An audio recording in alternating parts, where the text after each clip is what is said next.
We're recording now.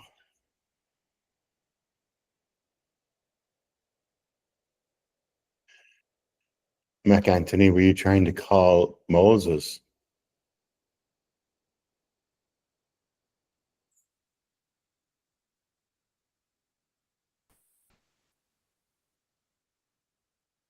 Let me try him again.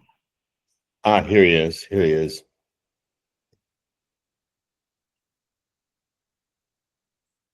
Mac Anthony, he's here now.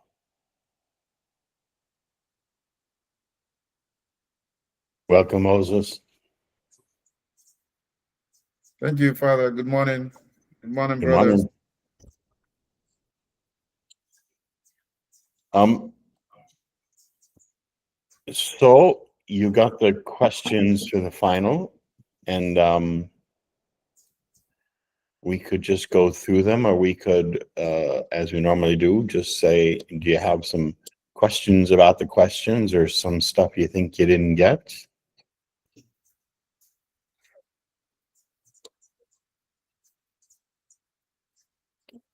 What do you think?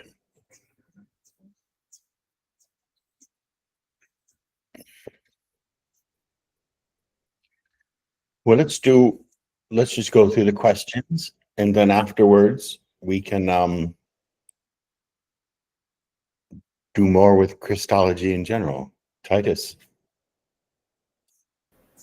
Okay, thank you very much, Father. Reviewing the question, and based on my responses, I will say that these are very good questions for examination. But my concern is that most of the responses or the ideas look similar. So since I don't know the number of questions we'll be answering out of the 4, or whether we are going to answer all of them.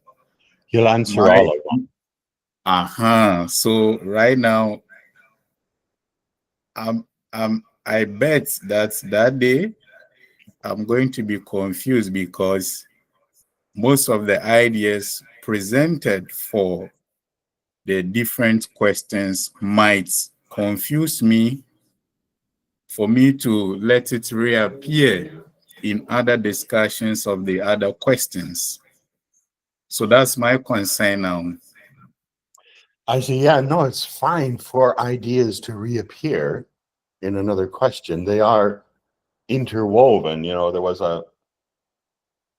We're talking about the development of Christology. So one is responding to another.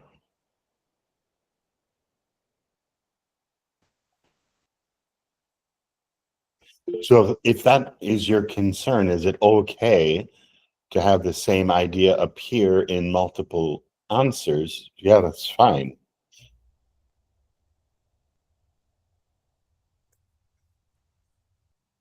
Okay. Okay. Okay. Mac Anthony, do you have a question? Yes, Father. It's still the same concern raised by Brother Titus. I was thinking when I saw the question that there's going to be choice, but now I'm learning that is, to answer all the questions, there's likely going to be conflict, particularly in 2 questions I'm looking at here. Okay. 2 and 4. Question 2 and question 4.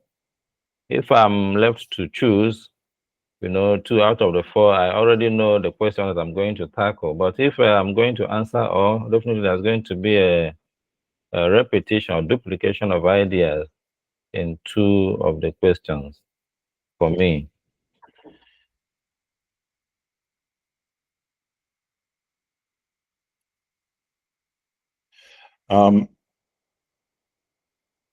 Yes, but except the thing that's different in the Aquinas question is the hypostatic union. He's doing a particular metaphysical framework to make sense of that question. So Chalcedon left it kind of open. There's just one person, two natures. But it doesn't explain how can there be one person and two natures. And Aquinas adds a theory to that, how there can be one person and two natures.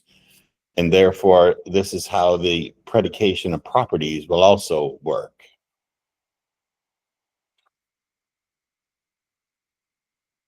So if you do question 2 well, it's going to be easy to just add on the Aquinas stuff.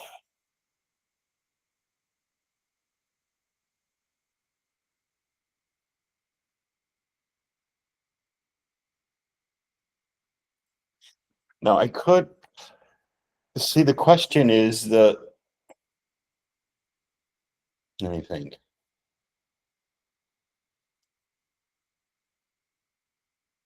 Father, Yeah. personally, I have no problem doing all, whether they are similar or not.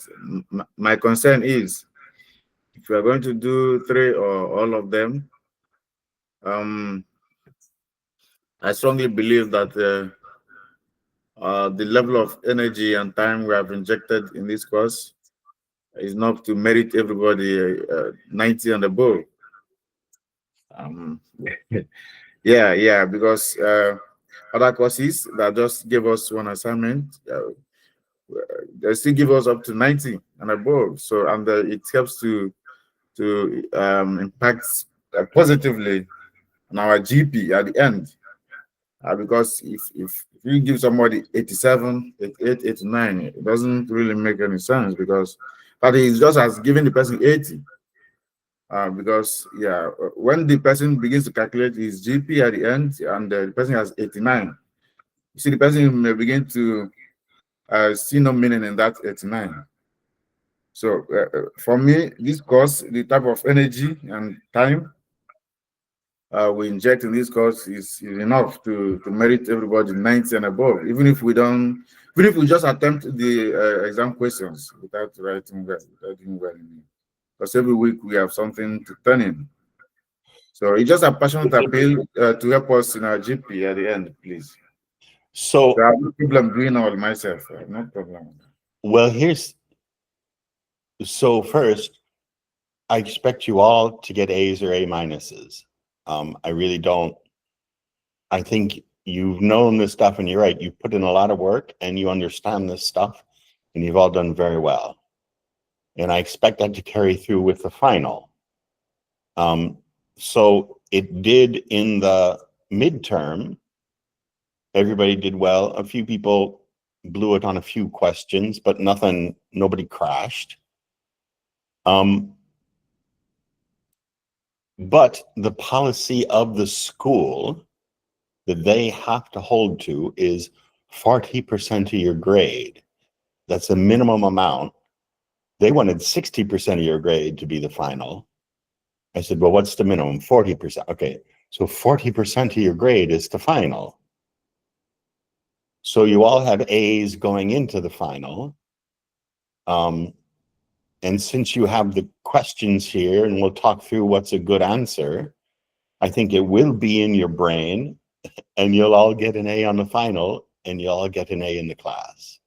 And then they'll complain to me, how can everybody get an A? We want a spread of grades. And I'll say, no, it's about everybody learning, and everybody learned. So does that, it certainly doesn't finish it, but there's no way around, I don't think, that the final exam is 40% of your grade.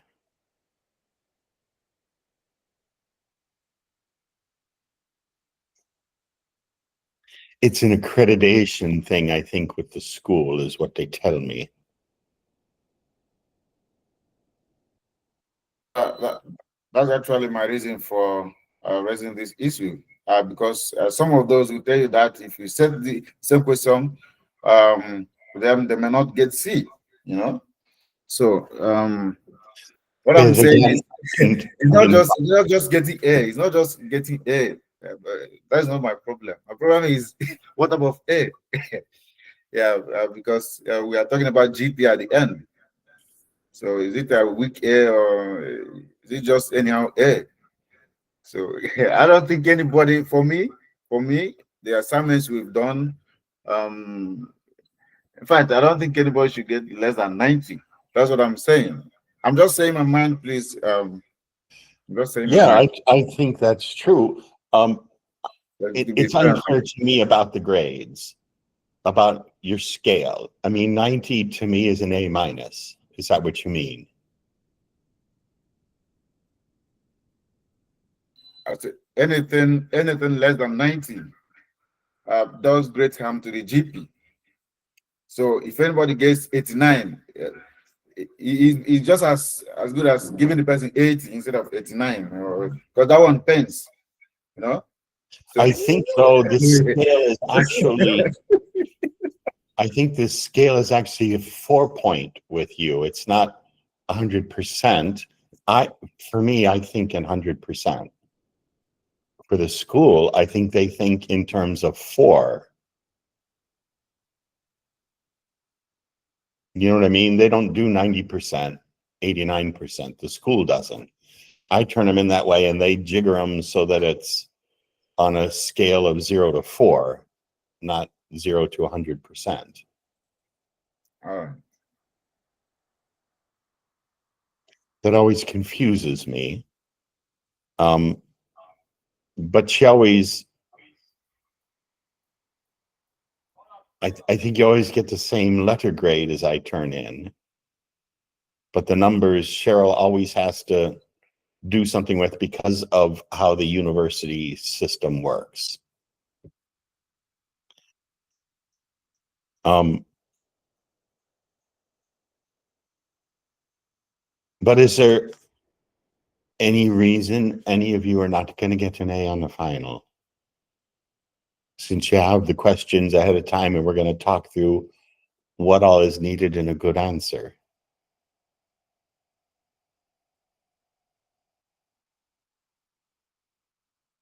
So you'll all get an A on the final and you'll get an A in the class.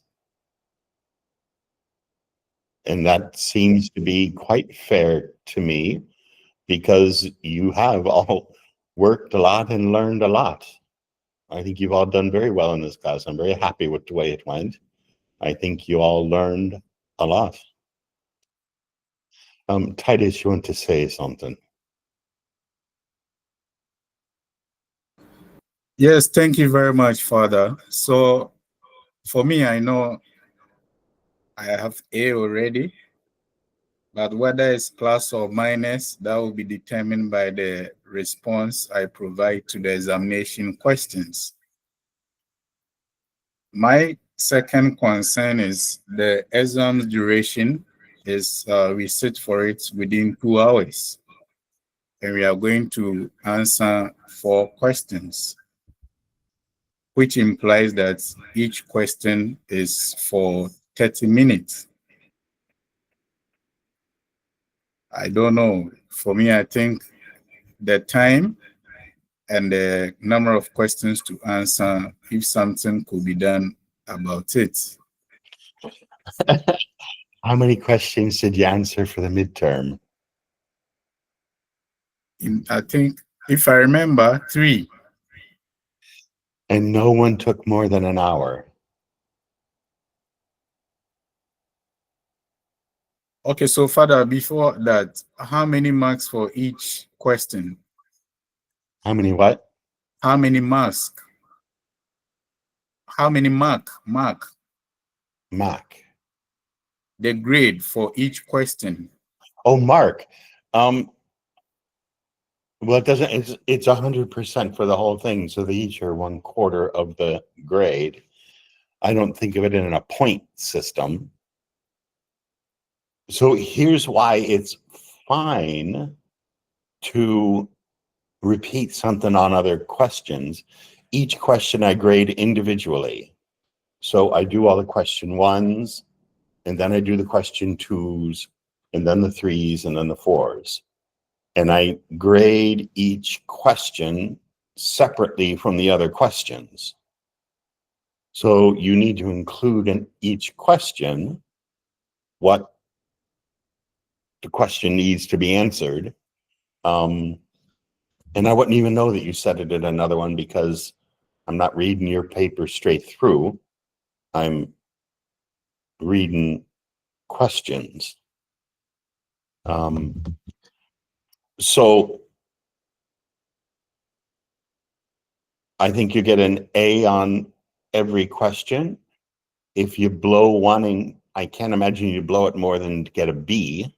So 3 A's and a B is still an A.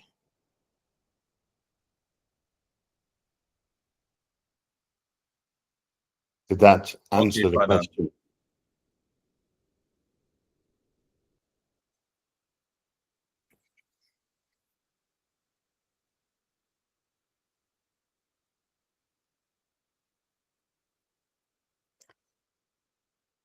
So shall we talk about the questions?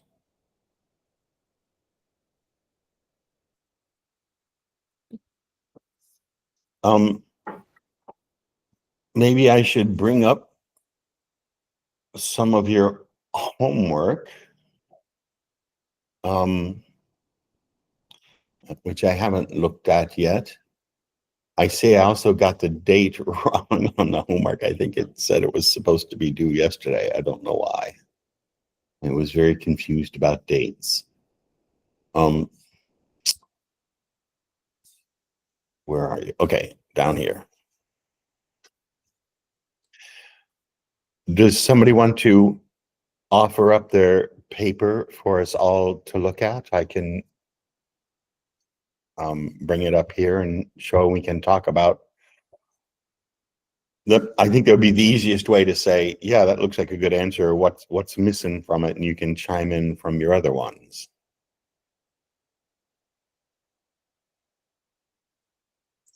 So does somebody want to think their paper is good enough? You don't mind everybody else seeing it?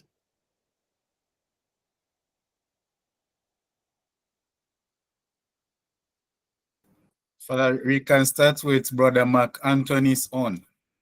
The Prof McAnthony. Just give one reason for that. I will be okay. You are a professor. It's not true. He's a rabbi. Are you going to one day, Mac Anthony, you're going to be one day teaching at St. Michael's Seminary? Yes. Yes. Ah, very good. Professor Titus has always longed to be the dean. Well, we're hoping to get a new dean. Good. A Dominican. That's wonderful. Yeah. Yeah. From Africa, South Africa. Oh, great. Yeah. And that is Father Martin. Yes. Heart. Yeah. He's teaching Oh, me do Old you Testament. have him for class? Yes, Old Testament literature. He's nice. Yeah, he's a great guy, isn't he? Easy to get on with. And I think he's one of my favorite scripture scholars to sit down and have a chat with. He just knows everything. He mentioned your name when we started the class. Okay. Yeah, I roped him into teaching it. And now I've roped him into being dean if his province will let him. We'll see.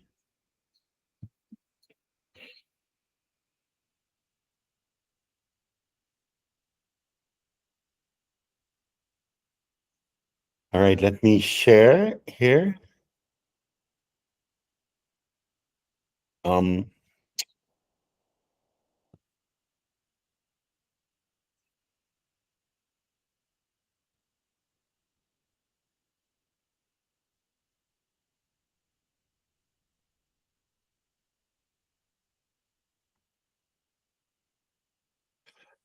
All right, so you see my screen here.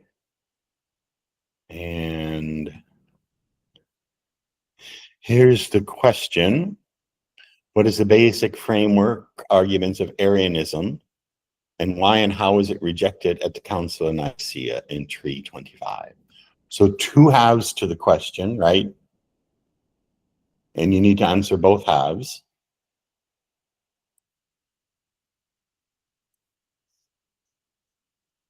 Arian's Christology posits Jesus Christ is created being and therefore subordinate to God the Father. Okay, right.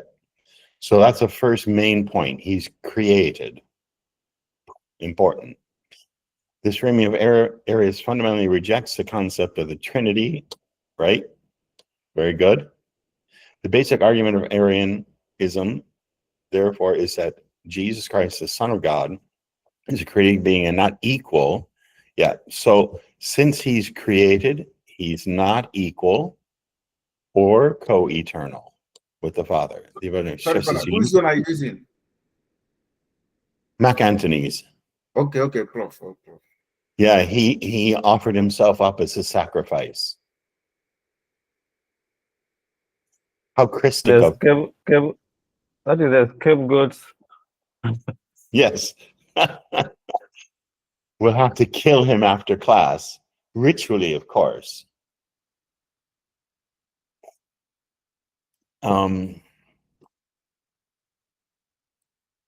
So it's a singular name.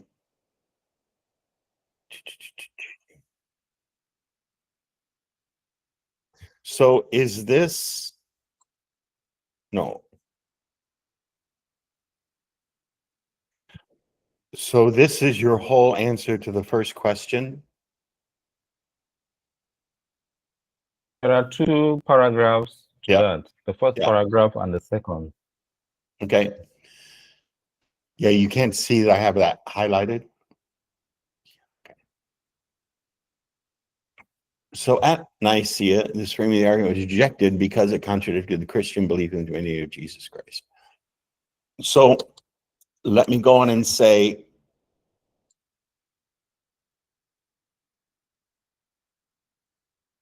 I wouldn't give the first half of this quite an A.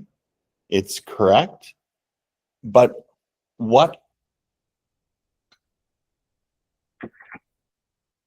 who is Christ? You say who he isn't. But for Arius, who is Christ? Fella, use my own. What's that? Use mine. What did you say? What did you say? Christ was begotten. Right? He is begotten. Why is he begotten? Why is there was a time when he was not. There was a time when he was not, according to Arius. So he is a creature. That's what it means. But who? So those are negative assertions. But for Arius, what role does Jesus play? For Arius, Jesus is not divine in the full sense of it. Right. That exists as an intermediary between God and the created world. That's the piece that I think you need to say. If you understand Arius at all, you have to say Jesus is the intermediary between God and the world. So he's not quite God and he's not quite human. He's above humanity, but below God, and serves as a bridge between God and humanity. So that's the piece I think that's missing from Mac Antony's, and that I think needs to be in there to say, what is Arius really all about? Jesus is a bridge, so he looks divine to us because our only access to God is through Jesus, but it's access to God, and Jesus is just the ladder, the conduit.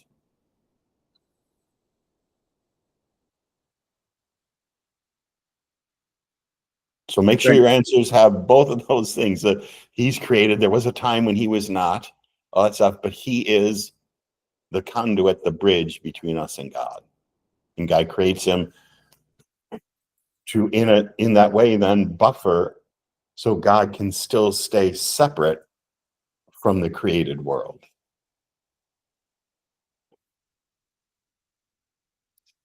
All right. So then, at the Council of Nicaea, the framing argument, Titus, yes. Yeah, so further from this paragraph you have just explained, can we look at it in these two perspectives, considering the relationship between monotheistic and subordination?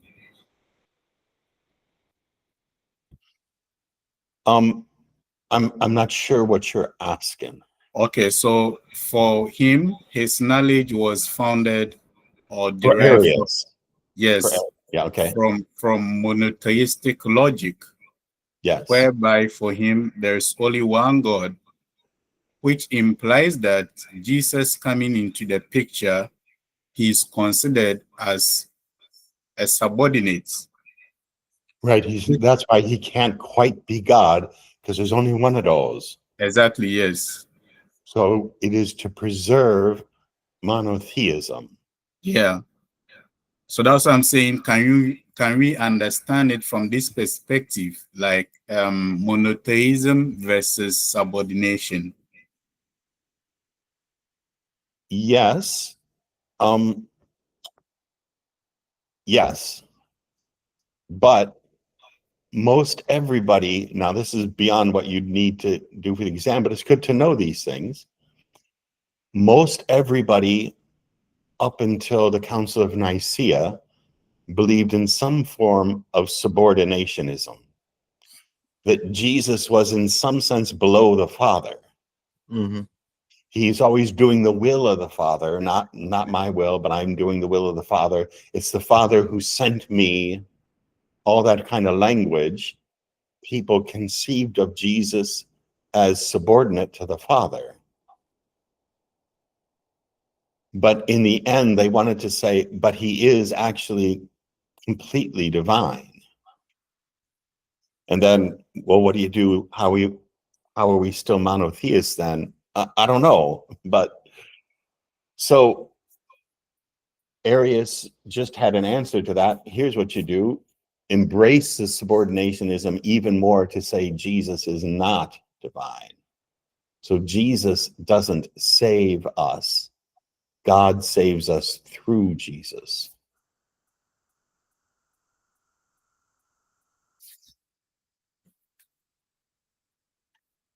Okay. So it's a subordinationism is the tricky word there.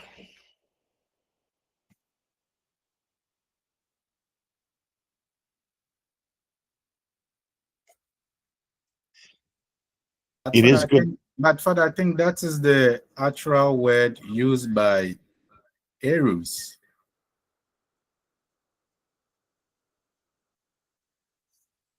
Yes, but they didn't throw that back at him. They used other things to get at what they're really objecting to in him. Because that one, they're not quite objecting to it. In some sense, he seems subordinate, but not less than God. So fully God, made of the same stuff, homoousios, made of the same stuff as God. And then they added in there was no time when he was not, co-eternal. But they didn't add things about he's not subordinate, because they kind of thought he looked sort of subordinate. Okay, so it means Arius' interpretation of subordination was quite different from that of the council. Yes. Okay, so he felt like Jesus' subordination implies that there was a time that he was not. Or he's saying why Jesus has to be subordinate to the Father is because there was a time when he was not. He's created, so he is in that way less than God. The Father. Okay, okay. Yeah. So the reason for the subordinationism for Arius is because he's less than God, because he's created.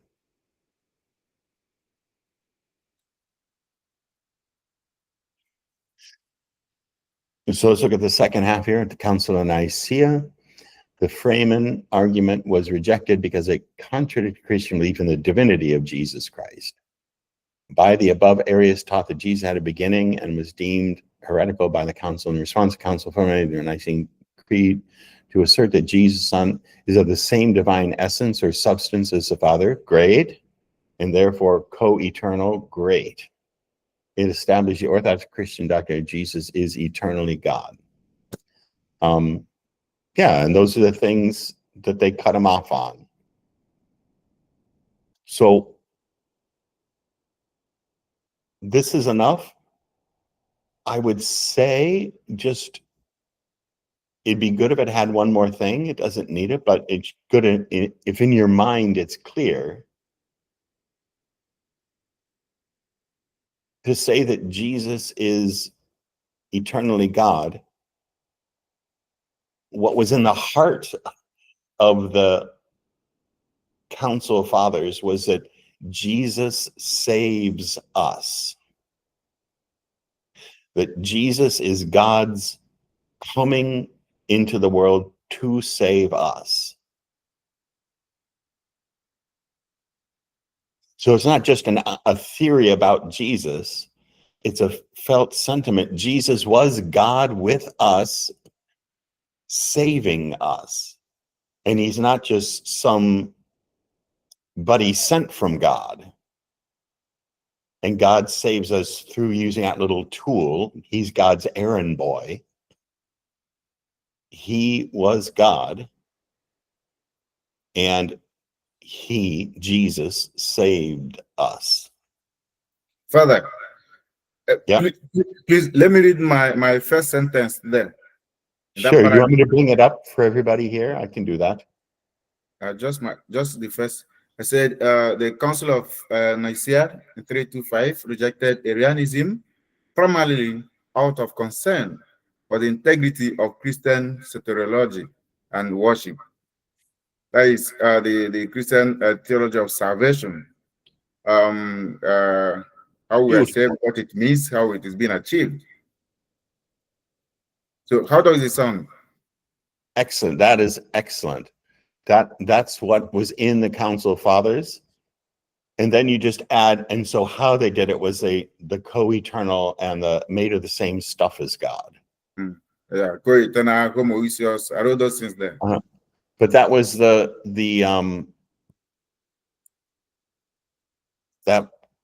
was why they felt they had to say it. Great.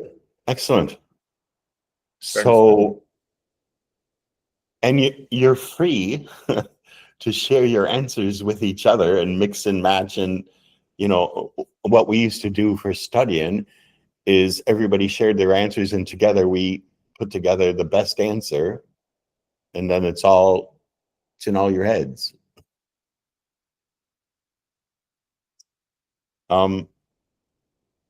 Any other questions on that first one?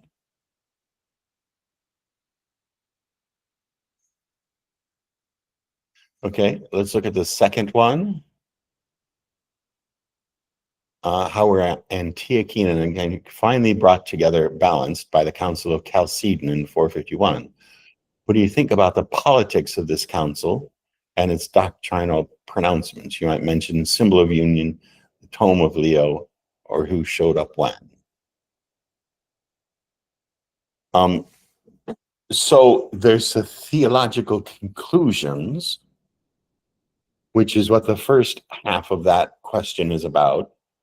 And then there is the whole politics of how this all plays out as well. And that's what the second half is about. So you need to say something about both in a good answers, I'm pointing out. Moses, shall we stick with yours on this one first, and then we'll go over and look at Mac Antony's. So early Christology developed on two major identities. Influenced by Origen and Athanasius. I say unity of Christ's person, divine world, divine word's assumption of human nature. There.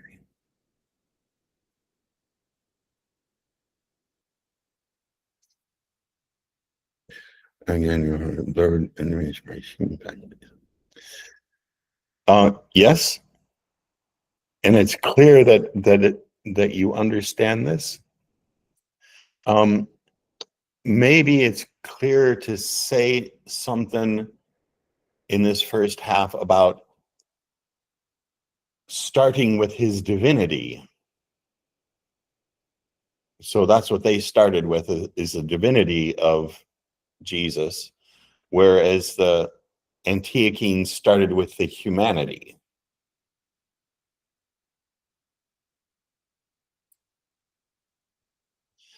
So these differences intensified during the Nestorian. Nestorius trained in Antioch, resisted the title for Mary, fearing it confused divine and human. Cyril aimed at one of his press for a stronger insistence on the unity of Christ. Their conflict produced a symbol of union, a compromise document that affirmed Mary as Theotokos, a distinction of two natures. It was a fragile piece. Yes, I don't. Excellent. I don't think you need to have all of the names in an answer, because that's like keeping it all straight in your head. The reason I give you some words up here in the question is so you just need to make sure that you mention the things that I mention, right? Antiochene, Alexandria, Chalcedon, symbol of union, tome of Leo. So it's great to bring in Nestorius. He certainly is a driving force here, but it's not necessary to do that if doing that confuses you on saying to other people. But if that's how you hang it together, great. Does that make sense? And here, so we're bringing in another person, fine,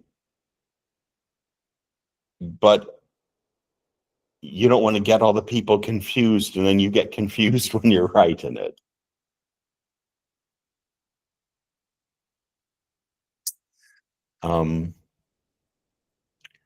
So let's look at this. A new controversy erupted with, and I don't even know how you say his name, a monk whose extreme Alexandrian reading collapsed Christ's humanity into his divinity. The robber council of Ephesus, heavily dominated by Alexandrian Marcus. Pope Leo's representatives were prevented from reading his tome, a carefully educated translation of Roman and Brotherland. Christ is one person. Yes. So this is good about the shenanigans that led up. They had been trying for 100 years to come together and make some decisions about, well, how can Christ be human and divine and not two people? How does that make sense? And how human is he? And how divine is he? And politics kept getting in the way of them coming together and answering it, because each side wanted their version to win, rather than saying, let's actually have a discussion. So that's what this is getting at, and that's great. Chalcedon attempted to balance the emphasis of both schools regarding definition, to express a symbol of union and implicitly on Leo's tome, affirming Christ is one and the same Son, complete in divinity and complete in humanity, with two natures, without confusion, without pain. These were aimed to preserve and concern for unity, and so this is the real answer to how it's balanced and where it came from. So the idea is that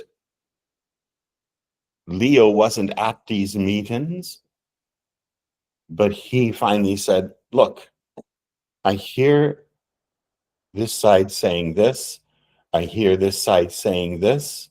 Here's how we understand all of that can go together. Here's what needs to be said that I think everybody can agree to, right? and basically taking things from the symbol of union and reflecting it back without all the negative condemnations of the other side. And that's what then carried the day at Chalcedon, is that Leo's finally took the two together and said, there is a way all this can fit together if we say these things. And that is, in fact, what we believe here. So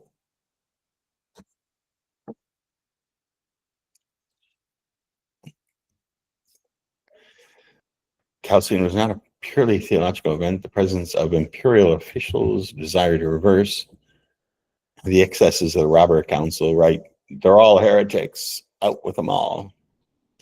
The tension between Alexandria and ecclesial power shaped the council's. Leo's tome gained enormous authority, partly because of Rome's political standing and because Constantinople wished to curb Alexandrian dominance. That's true. The Alexandrian delegation was small and politically weak, and still the council's doctrinal formula endured because it successfully integrated theological insights of both traditions into a single balanced Christology. And that's the real reason. They finally had something they could all agree, and they don't have to fight the other side. Amazing what dialogue can do.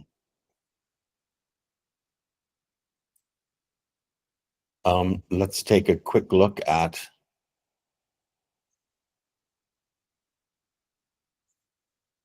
what do we got here in MacAntony. And then I stress that the incarnation, the divine and human natures of Christ came together to form a single reality, perfect union of Christ's person, the fullness of his divinity. Antiochene Christology held that merging the two natures of Christ would compromise his humanity and therefore making his suffering and death unreal, leading a heresy known as Eutychianism or monophysitism. This school emphasized the full humanity of Christ. Yeah, let's see it. Antiochene. So the Alexandrian, yeah, is good. The Council of Chalcedon balanced the two Christology by formulating the doctrine of the hypostatic union. Well, I don't think they use that word, but they meant it. So hypostasis means a standing under, and it came to what they said was that's the same word as the Latin persona. In Greek, hypostases, if it's a person, it's what in Latin we use persona. So it's in the person of Jesus that these come together. I think I could be wrong here, but I think the term hypostatic union was popularized by Aquinas, saying this is what they meant. This is what they said. Does anybody know, did Chalcedon use hypostatic union, use that word?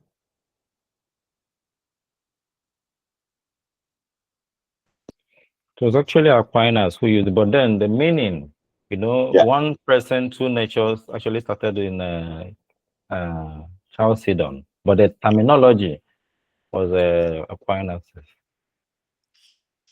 Yeah, so it's good if in the answer to this question, you stuck with one person, two natures, because that's what Chalcedon said. They couldn't explain how that could possibly be. How can one person have two natures? And that was left to Aquinas to give one interpretation, but Chalcedon then moving forward, everybody has to agree to that. If you're Orthodox, not everybody has to agree with Aquinas's explanation, because that was never brought up to a council.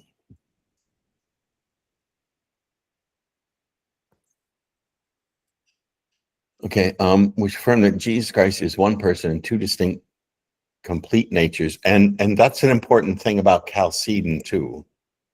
It used the word distinct and complete without confusion, change, division, or separation. This is the big sentence, and they get that from Leo.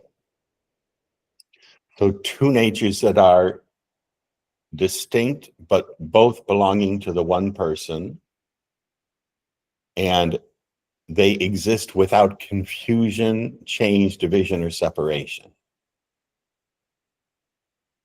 So he's fully human and fully divine, because he has a full human nature and a full divine nature. And that the two aren't confused.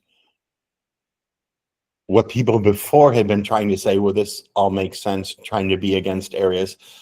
What he has is his nature is a mixture of human and divine, and it's unique to itself. It's one way you can understand, make sense of this, and people were saying that, and nobody liked that, because then he's not fully human, nor is he fully divine. If he just has one nature that's a mix of human and divine characteristics, then he's neither divine nor human. So that's why they were holding out for two natures, but he is one person.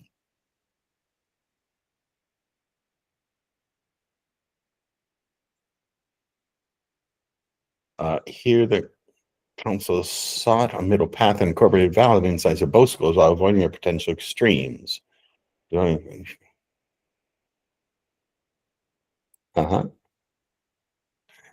question on Christ's unity, examining Chalcedon upheld the unity of Christ's person by saying he is one and the same Son, Lord, and only begotten, existing in one prosopon person and hypostasis subsistence.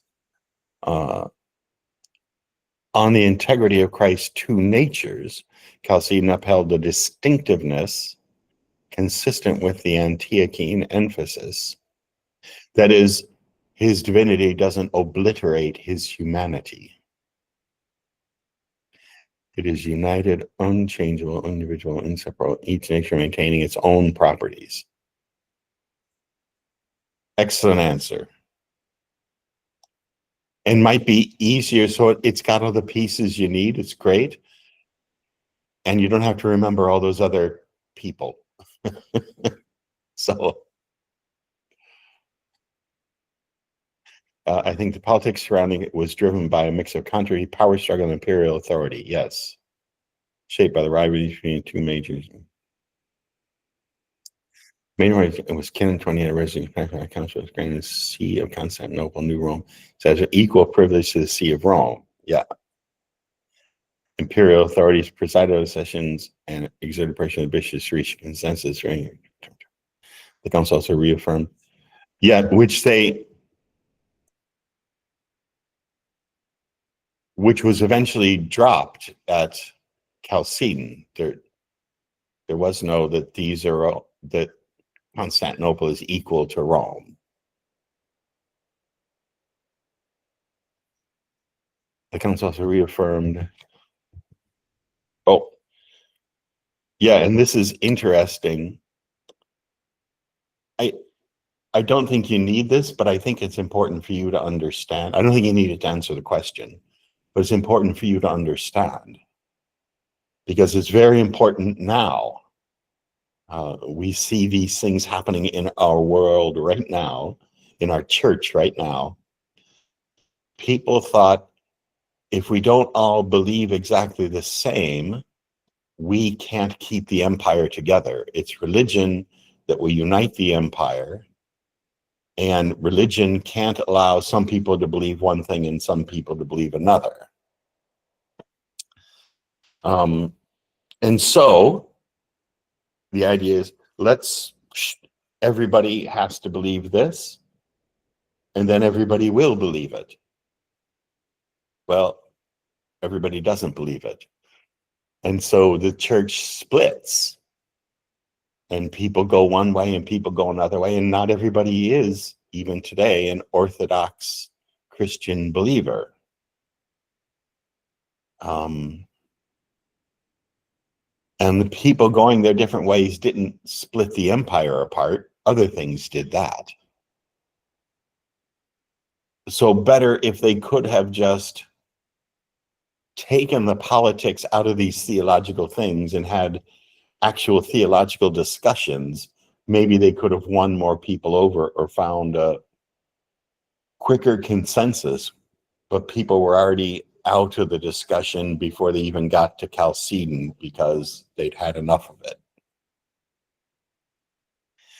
And we see that in our world today. People thinking, if you don't believe exactly what I believe, you're out of here. Liberals and conservatives, right? They go their separate ways. Why? Why? Can't we talk to each other and understand the concerns of the other side and find middle paths? That surely seems a better way.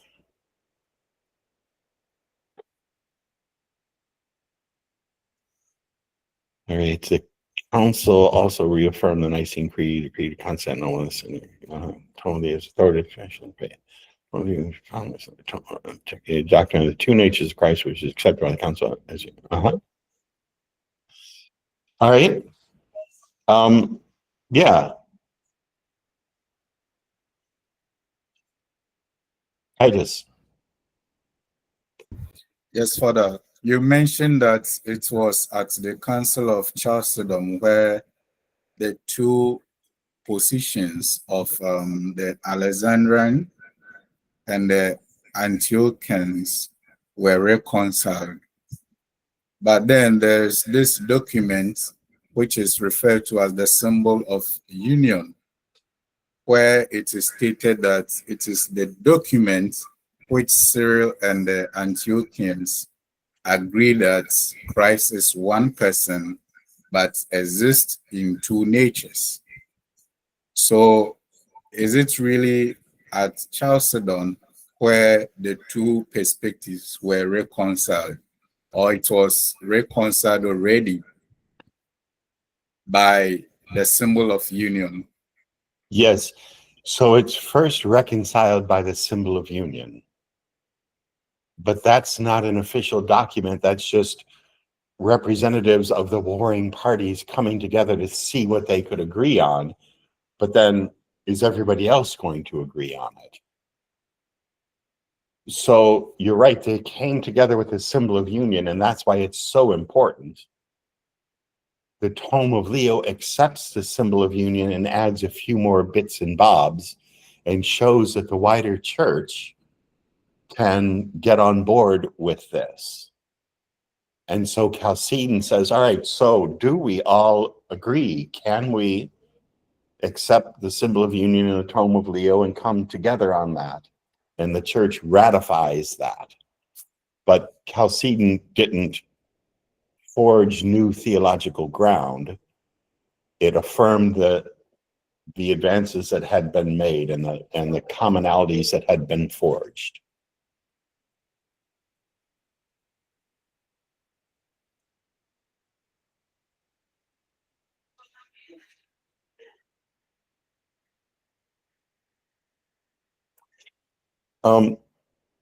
We only have a couple of minutes. Shall we break now and come back in a half hour before we get to Anselm?